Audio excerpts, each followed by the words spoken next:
तो नमस्कार दोस्तों, स्वागत है आप सभी का संविधान की एक और शानदार क्लास में। देखिए इस क्लास में हम अपने संविधान के एक बहुत ही महत्वपूर्ण अनुच्छेद के बारे में जानेंगे, जो कि हमारे राष्ट्रपति से संबंधित है। बेसिकली हमने अपने संविधान का भाग 5 शुरू किया था, जिसमें हम संघ सरकार के बारे में समझ रहे थे। और संघ सरकार में हमें संघ के 3 अंगों के बारे में जानना होता है। संघ की कार्यपालिका, विधायिका और न्यायपालिका। ठीक है, तो आइए शुरू करते हैं। देखिए अगर आप बिगिनर हैं और आप किसी भी वन डे एग्जाम की तैयारी करना चाहते हैं और आप संविधान पर अपनी पकड़ बनाना चाहते हैं, पॉलिटी पर, तो आप एक अच्छे जगह पर आए हैं। आप निश्चिंत रहिएगा, पेशेंस के साथ आप समझते जाइएगा, पढ़ते जाइएगा, आपको सीक्वेंस वे में हर एक क्लास मिलेगी। ठीक है, तो आइए शुरू करते हैं। देखिए बात करें अपने भाग 5 की। भाग 5 जो कि संघ सरकार के बारे में बताता है। भाग 5 हमारे संविधान का सबसे बड़ा भाग है, जिसमें हमें अनुच्छेद 52 से लेकर अनुच्छेद 1 से 51 तक पढ़ना होता है, लगभग 100 अनुच्छेद। अगर आपसे कोई ये पूछे कि भाग 5 की शुरुआत किस अनुच्छेद से होती है, तो आपका आंसर होगा अनुच्छेद 52 से। और भाग 5 की समाप्ति किस अनुच्छेद पर जाकर होती है? अनुच्छेद 151 पर। ठीक है, संघ सरकार में हमें सरकार के 3 अंगों के बारे में जानना होता है, कार्यपालिका, विधायिका और न्यायपालिका। और कार्यपालिका के अंदर हमें किन के बारे में जानना होता है? राष्ट्रपति, उपराष्ट्रपति, प्रधानमंत्री, मंत्रिपरिषद, महान्यायवादी के बारे में। बात करें विधायिका की, कि विधायिका में हमें किसके बारे में जानना होगा? तो आपने सुना होगा अपनी संसद, हमारी जो पार्लियामेंट है ना, संसद, उसके 2 अंग हैं। बेसिकली उसके 3 अंग होते हैं, राष्ट्रपति उसके अंग होते हैं, ठीक है, सदस्य नहीं। जिसमें हमें लोकसभा और राज्यसभा को समझना होगा विधायिका में। और न्यायपालिका में अपने सर्वोच्च न्यायालय के बारे में समझना होगा, जिसमें हम आर्टिकल 124 से शुरू करेंगे। ठीक है, बात करें कार्यपालिका, जिसमें हमने शुरू किया था अपने राष्ट्रपति के बारे में। अब तक जितनी क्लासेज हुई हैं उसमें हमने अपने राष्ट्रपति के बारे में जाना है। किसके बारे में? राष्ट्रपति के बारे में। राष्ट्रपति से संबंधित हमने अब तक कितने अनुच्छेद डिस्कस कर लिए हैं, उन्हें एक बार रिकॉल कर लेते हैं, जिससे कि आपका रिवीजन हो जाए, है ना। देखिए अनुच्छेद 52 कहता है भारत का एक राष्ट्रपति होगा। अनुच्छेद 53 का ये कहता है कि सभी कार्यपालिकीय शक्तियां किसमें होंगी? राष्ट्रपति में नियत होंगी। उसके बाद अनुच्छेद 54 आता है। अनुच्छेद 54 कहता है अब तक सभी कार्यपालिकीय शक्तियां राष्ट्रपति में नियत होंगी, तो राष्ट्रपति का चुनाव भी होगा। तो राष्ट्रपति के निर्वाचक मंडल की बात करता है अनुच्छेद 54। उसके बाद अनुच्छेद 55 आता है, जो कि राष्ट्रपति के निर्वाचन की रीति के बारे में बताता है कि राष्ट्रपति का निर्वाचन आनुपातिक पद्धति के अनुसार एकल संक्रमणीय मत प्रणाली के अनुसार होगा, जिसमें जो मतदान किया जाएगा ना, वो एकदम गुप्त रूप से किया जाएगा। ठीक है, बेसिकली इलेक्शन 2 तरह के होते हैं, एक तो डायरेक्ट इलेक्शन और एक इनडायरेक्ट इलेक्शन। डायरेक्ट इलेक्शन वो होता है जिसमें देश की जनता डायरेक्ट पार्टिसिपेट करती है, और इनडायरेक्ट इलेक्शन वो होता है जिसमें देश की जनता द्वारा चुने हुए प्रतिनिधि पार्टिसिपेट करते हैं जनता ने। ठीक है, उसके बाद अनुच्छेद 56। अनुच्छेद 56 बताया गया राष्ट्रपति की पदावधि के बारे में, कि राष्ट्रपति अपने पद ग्रहण की तिथि से 5 वर्ष तक अपने पद पर रह सकते हैं। वो अपनी मर्जी से त्याग पत्र देना चाहे तो दे सकते हैं, उपराष्ट्रपति को देंगे, और उपराष्ट्रपति तत्काल इसकी सूचना किसे देते हैं? लोकसभा अध्यक्ष को। उसके बाद 57, अनुच्छेद 57 में राष्ट्रपति के री-इलेक्शन की बात करता है। ठीक है, पुनर्निर्वाचन की बात करेगी अनुच्छेद 57 में। अनुच्छेद 58 राष्ट्रपति की योग्यताओं के बारे में बात करता है। अनुच्छेद 59 राष्ट्रपति के लिए कुछ शर्तें बताई गई हैं। और अनुच्छेद 60 जो कि हमने पिछली क्लास में डिस्कस किया, जिस राष्ट्रपति की शपथ के बारे में बताता है। किसके बारे में? शपथ के बारे में बताता है। और आज हम जानेंगे एक बहुत ही शानदार, बहुत ही महत्वपूर्ण अनुच्छेद, अनुच्छेद 61 यानी अनुच्छेद 61, जो कि बताता है राष्ट्रपति पर महाभियोग। आर्टिकल 61 बहुत महत्वपूर्ण अनुच्छेद है। किसके बारे में बताता है?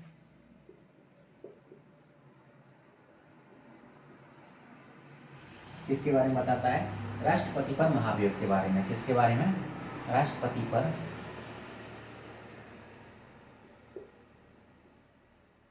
महाभियोग। Impeachment of the president.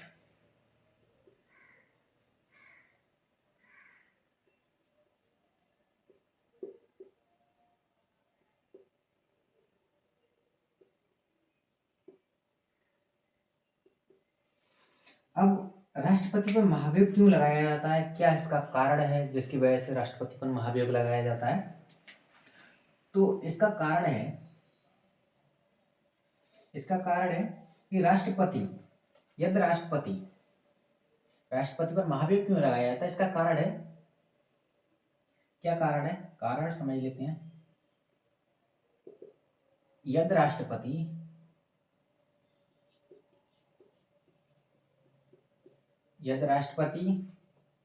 संविधान का अतिक्रमण करता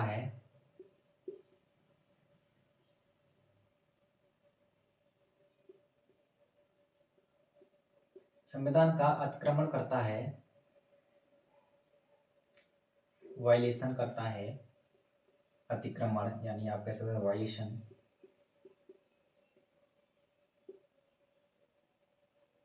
करता है,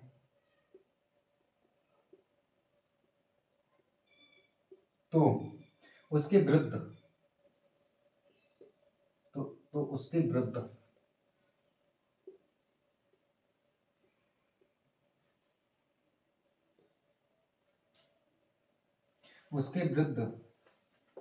महाभियोग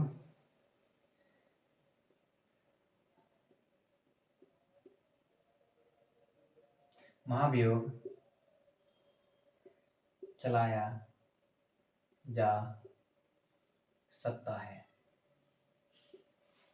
अब किस तरह से चलाया जा सकता है, देखिए, अगर आपसे ये पूछा जाए कि राष्ट्रपति पर जो महाभियोग चलाया जाता है, इसकी प्रक्रिया किस सदन से शुरू होती है, तो इसकी प्रक्रिया डिसाइड नहीं करी गई है कि किस सदन से, या आप लोकसभा से या राज्यसभा से, आप किसी भी सदन से शुरू कर सकते हैं, चाहे आप लोकसभा से शुरू करेंगे या राज्यसभा से शुरू करेंगे। लेकिन जब भी आप शुरू करेंगे ना, उससे 14 दिन पहले आपको राष्ट्रपति को एक नोटिस देना होता है, ठीक है, नोटिस देना होता है 14 दिन पहले। अगर राष्ट्रपति उस 14 दिन के अंदर अगर क्या कर देते हैं, अपना इस्तीफा दे देते हैं, तो उन पर महाभियोग नहीं लगाया जाएगा। अगर वो इस्तीफा नहीं देते हैं, उसके बाद एक और प्रोसेस, आगे प्रक्रिया की जाती है। देखिए, राष्ट्रपति की यहाँ पर आप नोट कर लेना, यहाँ पर मैं लिखा देता हूं, राष्ट्रपति के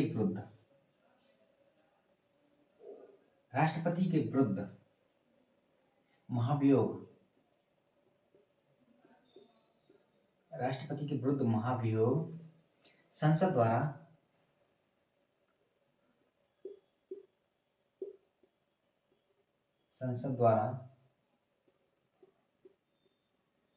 चलाई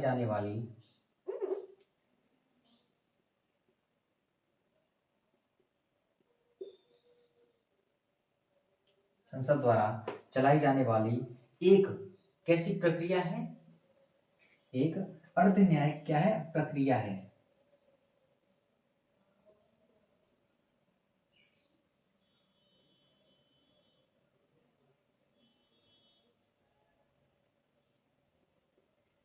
अगर आपसे कोई पूछे कि संसद द्वारा जो राष्ट्रपति पर महाभियोग चलाए जाने की जो प्रक्रिया है, वो कैसी प्रक्रिया है, एक अर्ध न्यायिक प्रक्रिया है। अगला पॉइंट, अगर आपसे कोई ये पूछे कि जो महाभियोग की प्रक्रिया है ना, महाभियोग का प्रस्ताव किस सदन में लाया जाता है, तो महाभियोग का प्रस्ताव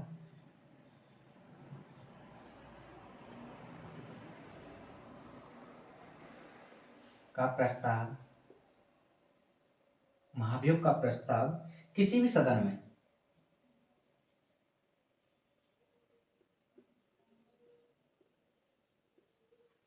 भी सदन में प्रस्तुत किया जा सकता है, चाहे वो लोकसभा हो या राज्यसभा हो, किसी भी सदन में प्रस्तुत किया जा सकता है। देखिए, अगर आप इसके नोट्स लेना चाहते हैं ना, तो आप हमारे टेलीग्राम चैनल से जुड़ जाना। जितने भी मैंने नोट्स बनाए हैं, आपको पॉलिटी के नोट्स मिलते जाएंगे क्लास वाइज, ठीक है। किसी भी सदन में प्रस्तुत किया जा सकता है, लेकिन इस प्रस्ताव की सूचना राष्ट्रपति को 14 दिन पहले प्राप्त होनी चाहिए। इस प्रस्ताव की सूचना राष्ट्रपति को, अगर आपसे कोई ये पूछ ले कि राष्ट्रपति को इस प्रस्ताव की सूचना राष्ट्रपति को कितने दिन पहले दी जाती है, तो आपका आंसर होगा कितने दिन पहले, 14 दिन पहले। इस प्रस्ताव की सूचना राष्ट्रपति को राष्ट्रपति को 14 दिन पहले 14 दिन पहले प्राप्त होनी चाहिए, होनी चाहिए। ठीक है। क्या कहता है अनुच्छेद 61? राष्ट्रपति पर महाभियोग के बारे में बताता है। राष्ट्रपति पर महाभियोग क्यों लगाया जाता है, इसका कारण क्या है? यदि राष्ट्रपति संविधान का क्या करता है, अतिक्रमण करता है, वायलेशन करता है, तो उस पर उसके विरुद्ध महाभियोग चलाया जा सकता है। और जो महाभियोग चलाया जाता है ना संसद के द्वारा राष्ट्रपति पर, ये एक अर्ध न्यायिक प्रक्रिया है। कैसी प्रक्रिया है? अर्ध न्यायिक प्रक्रिया है। देखो, जो महाभियोग का प्रस्ताव, अगर आपसे ये पूछा जाए ना कि महाभियोग का प्रस्ताव किस सदन में लाया जाता है, तो महाभियोग का प्रस्ताव आप किसी भी सदन में प्रस्तुत कर सकते हैं, लेकिन आपको इससे पहले इस प्रस्ताव की सूचना राष्ट्रपति को देनी होगी। और कितने दिन पहले देनी होगी? 14 दिन पहले देनी होगी। ठीक है, आप इतना नोट डाउन कीजिए, या आप इसका स्क्रीनशॉट ले लीजिए। आगे और समझते हैं इसी अनुच्छेद के बारे में। ये तो आपने लिख लिया ही होगा। अगला हम ये समझते हैं कि जो प्रस्ताव पारित लाया जाता है, ये पारित कैसे होता है, क्या इसका प्रोसेस होता है ना? महाभियोग का जो प्रस्ताव लाया जाता है, फिर ये पारित कैसे होता है? अभी मैंने आपको बताया कि 14 दिन पहले नोटिस दिया जाता है राष्ट्रपति को। ठीक है, अगर राष्ट्रपति स्वयं अपनी मर्जी से त्याग पत्र दे देते हैं तो फिर तो कोई बात ही नहीं है। 14 दिन पहले राष्ट्रपति को क्या दिया जाता है? नोटिस दिया जाता है। उसके बाद सूचना प्रस्ताव सूचना पर उस सदन के कम से कम कितने सदस्यों के हस्ताक्षर होने चाहिए? सूचना का जो प्रस्ताव होता है ना, और प्रस्ताव की सूचना पर 14 दिन पहले राष्ट्रपति को क्या होता है? नोटिस दिया जाता है। 14 दिन पहले राष्ट्रपति को क्या दिया जाता है? नोटिस दिया जाता है।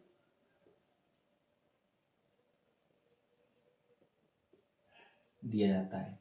और इस प्रस्ताव की सूचना पर, जो प्रस्ताव लाया जाता है, इस प्रस्ताव की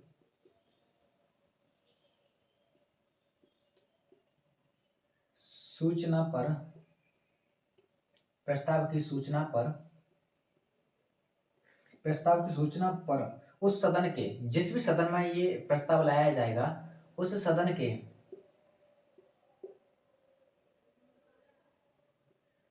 1/4, 1/4 कम से कम, उस सदन के कम से कम 1/4 सदस्यों के, उस सदन के कम से कम 1/4 सदस्यों के हस्ताक्षर यानी सिग्नेचर क्या होने चाहिए। और कमाल की बात तो यह है कि राष्ट्रपति पर महाभियोग की बात की गई है अपने संविधान में, लेकिन अभी तक एक भी बार महाभियोग लगाया नहीं गया। वो क्यों नहीं लगाया गया, अभी आप समझेंगे। 1/4 सदस्यों के हस्ताक्षर होने चाहिए। ठीक है, मान के चलो किसी सदन में, मान के चलो 100 या 200 सदस्य हैं, मान के चलो लोकसभा में मान के चलो कि 200 सदस्य हैं, तो 200 सदस्यों का 1/4 सदस्य, 200 सदस्यों का 1/4 कितना हो गया? 50। अगर 50 लोगों के हस्ताक्षर हो जाते हैं तो ये प्रस्ताव क्या किया जाता है? वहां पर सूचना राष्ट्रपति को नोटिस दिया जाता है। लेकिन एक इंपॉर्टेंट पॉइंट यहाँ पर और समझो, इसके बाद क्या होता है, आगे की प्रक्रिया क्या होती है? राष्ट्रपति पर महाभियोग इसलिए नहीं लगा अभी तक क्योंकि ये इतना आसान खेल नहीं है। ठीक है, राष्ट्रपति पर यूं ही कोई महाभियोग लगा दे, क्योंकि देखो मान के चलो लोकसभा में अगर राष्ट्र ये पारित होता है, लोकसभा में जाते हैं, तो कम से कम लोकसभा का 2/3 सदस्य है। ठीक है, लोकसभा के 2/3 सदस्य से ये पारित होगा ना, 2/3 सदस्य।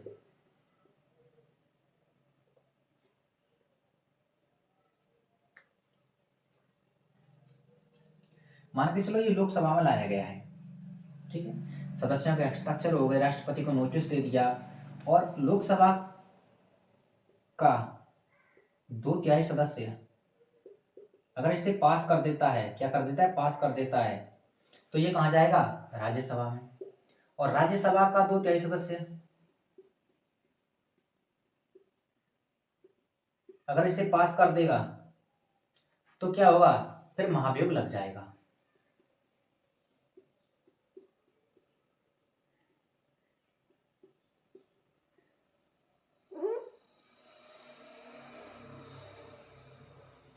ठीक है, ये बात कही गई है।